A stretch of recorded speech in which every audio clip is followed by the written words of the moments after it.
Dans ce cours, nous allons voir comment utiliser et personnaliser le masque des diapositives sous PowerPoint 2013.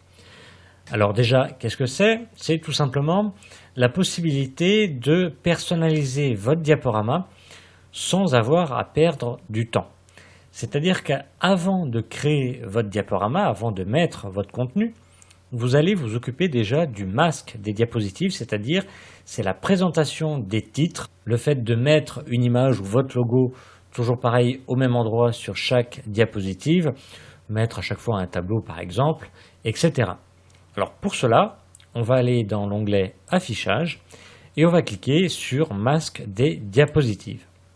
On a un nouveau menu qui apparaît dans le ruban en haut et on a ici les différentes diapositives qu'on avait vu précédemment, donc on avait différentes présentations. Donc alors, ici c'est notre titre. Alors, on ne va pas remplir, on ne va rien remplir à l'intérieur. C'est juste pour personnaliser le style d'écriture, les couleurs, etc.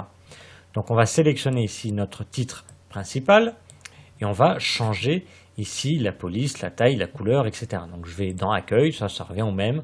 On va le mettre par exemple en gras, italique, souligné. On va le mettre par exemple en rouge et on va changer sa police. Admettons. Hop, voilà. Donc je l'ai personnalisé. Je peux faire pareil avec les autres styles ici de diapositives. Donc là, pareil, ici je sélectionne mon titre. Je vais le mettre par exemple à droite. Je vais le mettre d'une autre couleur, par exemple en bleu. Et puis voilà. Donc même principe pour les autres. Si je veux mettre un logo ou une image, à chaque fois que j'insère une diapositive contenant un titre et un sous-titre, je vais l'insérer ici. Je vais dans Insertion, Image, ça revient toujours au même.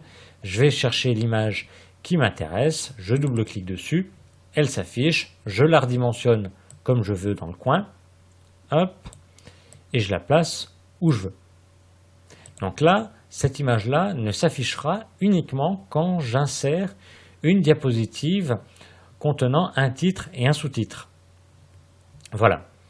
Et donc, une fois que j'ai paramétré toutes ces diapositives, tous ces masques, eh bien, je vais désactiver le mode masque. Voilà. Sur ma première diapositive, comme il contenait un titre et un sous-titre, j'ai bien l'image et mon titre, vous voyez, il a déjà pris cette apparence. Donc là, je n'ai plus qu'à taper mon texte, mon titre, admettons, il est déjà paramétré. Si j'insère une nouvelle diapositive, donc insertion, nouvelle diapositive, je vais dire soit une diapositive de titre, et auquel cas j'aurai ici mon image et ma présentation de titre, ou sinon la deuxième que j'avais changée, c'était titre et contenu. Vous voyez que mon titre est en bleu et à droite. Je n'ai plus qu'à cliquer dessus et à rajouter, pareil, mon titre. Donc c'est vraiment très important de s'occuper des masques des diapositives avant de commencer votre diaporama. Vous allez ainsi gagner énormément de temps. Voilà, donc nous avons vu comment utiliser et personnaliser les masques de diapositives sous PowerPoint 2013.